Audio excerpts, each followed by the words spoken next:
Hello दोस्तों, बहुत बहुत स्वागत है आप सभी का आज की इस नई क्लास में। दोस्तों आज की क्लास में हम लोग सीखेंगे वुड्स-फिटिक रिएक्शन के बारे में। ठीक है, वुड्स-फिटिक अभिक्रिया क्या होती है उसकी पूरी प्रोसेस को हम लोग समझेंगे। इससे जस्ट पहले हम लोगों ने वुड्स रिएक्शन के बारे में देखा है, क्योंकि ये जो ओवरऑल हमारा जो चैप्टर है हेलोएल्केन और हेलोइरिन का लगभग ऑलमोस्टली फिनिश होने वाला है। इसके जस्ट बाद हम लोग नेक्स्ट चैप्टर स्टार्ट करेंगे। ठीक है, तो आप लोग क्लास को रेगुलर वे में देखते रहिए, ठीक है, और सीखते रहिए। तो चलिए दोस्तों, आज देखेंगे हम लोग क्या देखेंगे आज वुड्स-फिटिक अभिक्रिया के बारे में। ठीक है, वुड्स-फिटिक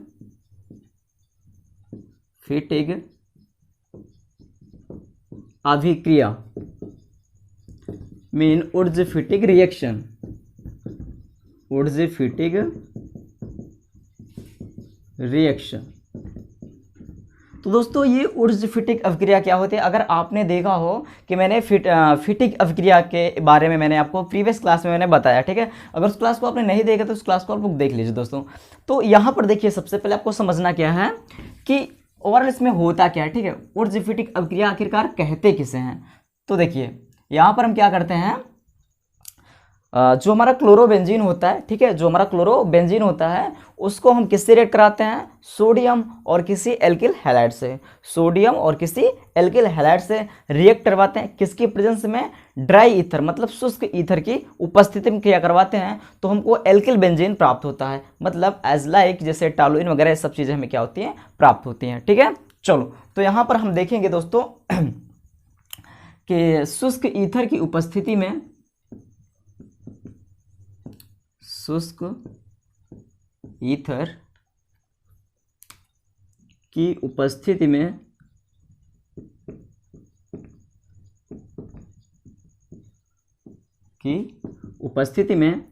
क्लोरोबेंजीन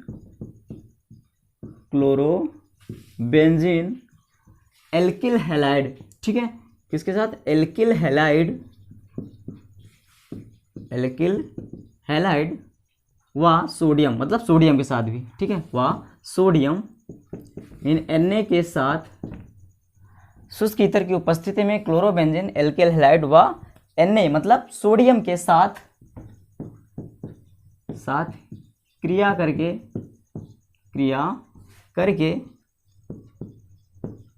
एल्किल बेंजीन देता है। क्या देता है, एल्किल बेंजीन देता है। ठीक है, क्या देता है, एल्किल बेंजीन, या फिर एज लाइक अभी आपको दिखाते हैं, हम सारा प्रोसेस आपको बताते हैं। ठीक है, एल्किल बेंजीन देता है।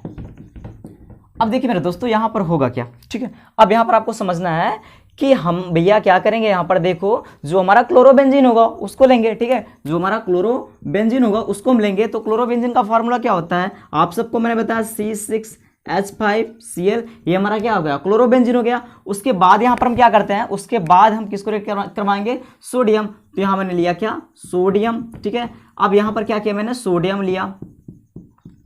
उसके बाद किससे रिएक्ट करवाते हैं, एल्किल हैलाइड। देखिए दोस्तों एल्किल हैलाइड क्या है, होता है, मैंने आपको पहले बता दिया, एल्किल हैलाइड होता है आपका RX, इसको क्या बोलते हैं, एल्किल हैलाइड।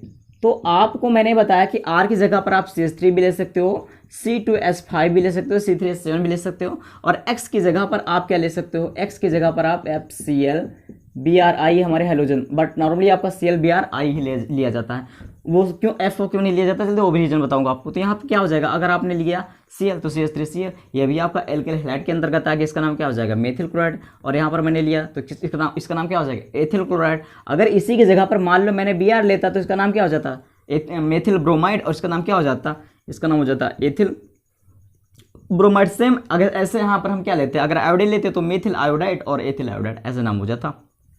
क्लियर हुई बात है। तो यहाँ पर हम क्या करते हैं, यहाँ पर मान लो हम CH3Cl ले लेते हैं एग्जाम्पल के तौर पर। ठीक है, यहाँ पर हम क्या करते हैं, CH3Cl ले लेते हैं। चलो CH3Cl लिया मैंने। अब यहाँ पर किसकी उपस्थिति में करवाएंगे रिएक्शन, शुष्क ईथर। किसकी उपस्थिति में, शुष्क ईथर की उपस्थिति में। क्लियर हुई बात है, किसकी उपस्थिति में, शुष्क ईथर की उपस्थिति में क्रिया को करवाएंगे। तो ध्यान से देखिए, इसको हम जो CH3Cl लिखे हैं मतलब मेथिल क्लोराइड को, इसको हम ऐसे लिख सकते हैं क्या, थोड़ा सा इसको ध्यान दीजिए, ऐसे इसको लिख सकते हैं क्या, CH3Cl, बिल्कुल लिख सकते हैं भाई, बिल्कुल लिख सकते हैं। अब देखो आपका क्लोरीन एक यहाँ है, एक क्लोरीन यहाँ, मतलब आपका क्लोरीन 2 है। 2 क्लोरीन हो गया। अब एक चीज ध्यान से देखिए, यहाँ पर आपका क्लोरीन 2 है, तो जब आपका किसी रिएक्ट करेगा सोडियम, तो सोडियम की जो वैलेंसी होती है 1 होती है, उसी तरीके से क्लोरीन की वैलेंसी 1 होती है। लेकिन आपका यहाँ पर 2 क्लोरीन आ गया, इसका मतलब क्या है, यहाँ पर अगर हम किसी से जोड़ेंगे तो उसकी 2 वैलेंसी होनी चाहिए या फिर वो डबल होना चाहिए। तो इसका मतलब क्या है, सोडियम की वैलेंसी 1 होती है, तो इसके बराबर लाने के लिए भाई ये 2 हैं, तो क्या करो, इसमें क्या करो, 2 से मल्टीप्लाई कर दो, कि मतलब ये भी 2 हो जाएगा। तो उसके बाद सोडियम और ClCl दोनों देखो इस तरीके से आपस में ये मिल जाएगा, तो सोडियम और क्लोरीन आपस में मिलकर क्या हो जाएगा, +2 NaCl। ठीक है, क्या हो जाएगा, +2 NaCl। ठीक है, बिल्कुल सब कुछ आपको क्लियर है। तो यहां पर क्या हो जाएगा आपका 2 NaCl, और उसके बाद बचा क्या, C6H5CH3। ठीक है, क्या बचा आपका C6H5CH3। ठीक है, मैंने इस चीज को यहाँ लिख दिया। ठीक है, आगे इसलिए जगह की वजह से मैंने यहाँ लिख दिया। ठीक है, आप समझने का प्रयास करो। क्या हो गया, C6H5CH3। तो ये आपका क्या है, एल्किल बेंजीन। ये आपका क्या है, एल्किल बेंजीन। एल्किल बेंजीन के मतलब क्या हो गया आपका, ये मेथिल बेंजीन हो गया भैया। CH3 है ना, तो क्या हो जाएगा, मेथिल बेंजीन। अब इसको देखो, इसको अब देखो, इसका नाम क्या है, इसका जो रियल नाम होता है इसका नाम क्या है, टॉलुइन है। देखो अगर मैं आपको उसको संरचना बना के दिखाऊं तो, ठीक है, आप यहाँ पर समझने का प्रयास कीजिए। आप इस चीज को नोट कर लीजिए। ठीक है बॉस, आप इस चीज को नोट कर लीजिए, फिर हम आगे बढ़ते हैं। आपको क्या डेफिनेशन क्या लिखना है, जब उड्सफिटिक अभिक्रिया के बारे में पूछा जाए तो आपको क्या बताना है कि शुष्क ईथर की उपस्थिति में क्लोरोबेंजीन एल्किल हाइड व सोडियम के साथ क्रिया करके एल्किल बेंजीन देता है। बट देखो एक चीज आपके दिमाग में नहीं कि एल्किल हैलाइड वा का मतलब कोई एक नहीं भाई, या होता तो मतलब दोनों के साथ आपको लेना है। ठीक है, दोनों सोडियम भी रहना चाहिए और एल्किल हैलाइड भी, मतलब RX भी आपका होना चाहिए। ठीक है, चलो मैं इसको इरेज करता हूं, आप लोग जो है नोट कर लीजिए, इसका स्क्रीनशॉट ले लीजिए। ठीक है, चलो अभी यही चीज हम यहां पर करें। देखिए यहां पर मान लो ले लिया मैंने C6H5 और यहां पर मैंने लिया Cl, तो हमारा क्लोरोबेंजीन हो गया। ठीक है, यहां पर हमारा क्या हो गया, क्लोरोबेंजीन हो गया। उसके बाद फिर आपका क्या हो जाएगा, यहां पर आपका ध्यान से देखिए, तो ओवरऑल ये चीज मैंने जो यहां पर लिखा था, इसका मैं अगर स्ट्रक्चर बना के दिखाऊं तो आपका मैंने लिया था जस्ट अभी यही तो लिया था 2Na प्लस आपका ClCH3, यही तो लिया था मैंने ना, ClCH3 यही तो लिया था भाई साहब, किसकी उपस्थिति में, शुष्क ईथर की उपस्थिति में।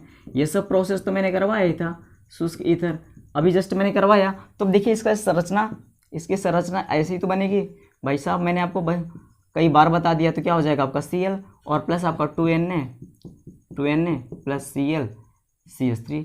तो इस तरीके से आपका देखो यहाँ पर ये वाला क्लोरीन और सोडियम और ये क्लोरीन आपस में मिलकर क्या हो जाएगा 2NaCl। यहाँ पर क्या हो जाएगा आपका 2NaCl हो जाएगा। ठीक है, क्या हो जाएगा आपका 2NaCl, और आपका बचा क्या, देखिए आपका CH3 बचा, तो CH3 इसकी जगह पर आ जाएगा Cl की जगह पर। तो ये इसका स्ट्रक्चर कुछ इस तरीके से आपका बन जाएगा। ठीक है, इस तरीके से इसका स्ट्रक्चर बन जाएगा। तो दोस्तों इसको हम क्या बोलते हैं, इसका जो नाम होता है इसका नाम है टॉलुइन। इसका नाम क्या है, टॉलुइन। इसका नाम क्या है दोस्तों, टॉलुइन। और ये आपका क्या है, क्लोरोबेंजीन। ठीक है, आपका क्या है, क्लोरोबेंजीन। और सोडियम क्या है आपका, ये तो सोडियम हाई है, शुष्क ईथर की उपस्थिति क्रिया करवाते हैं। ठीक है, तो उड्सफिटिक अभिक्रिया की पूरी प्रोसेस यही है। बस सिर्फ आपको ये समझना है कि जो आपका क्लोरोबेंजीन होता है, शुष्क ईथर की प्रेजेंस में सोडियम और एल्किल हाइड के साथ रिएक्ट करने के बाद टॉलुइन का निर्माण करता है, तो उसे हम क्या बोलते हैं, उसे हम क्या बोलते हैं, उड्सफिटिक अभिक्रिया। अब यहाँ पर टॉलुइन की बात हो, और भी एग्जांपल आपके बन सकते हैं। मतलब यहाँ पर मैंने क्या बताया, मतलब एल्किल बेंजीन, तो एल्किल बेंजीन मतलब CH3 रहेगा तो मेथिल बेंजीन, C2H5 रहेगा तो एथिल बेंजीन, इस तरीके से चीजें बनेंगी। तो आप ये भी बोल सकते हो शुष्क ईथर की उपस्थिति में क्लोरोबेंजीन सोडियम एल्किल हाइड के साथ क्रिया करके एल्किल बेंजीन देता है। इसी को हम क्या बोलते हैं, उड्सफिटिक अभिक्रिया। तो ये पूरी प्रोसेस आपके समझ में आ गई होगी। ठीक है दोस्तों, अगर आपको क्लास पसंद आई हो तो एक लाइक जरूर करना, और पहली बार अगर चैनल पे हो और मन करे तो सब्सक्राइब भी कर सकते हो। ठीक है, और अपने दोस्तों के साथ शेयर जरूर करना। चलिए दोस्तों फिर मिलते हैं, और हाँ चैनल को सब्सक्राइब जरूर कर लेना, ताकि जो भी आगे वाली क्लासेस मैं करवा रहा हूँ आपको एक भी क्लासेस आपकी छूटने ना पाए, नहीं तो क्लासेस आपकी मिस हो जाएगी भाई साहब। चलिए फिर मिलते हैं अगली क्लास में, तब तक के लिए bye bye, take care, thank you.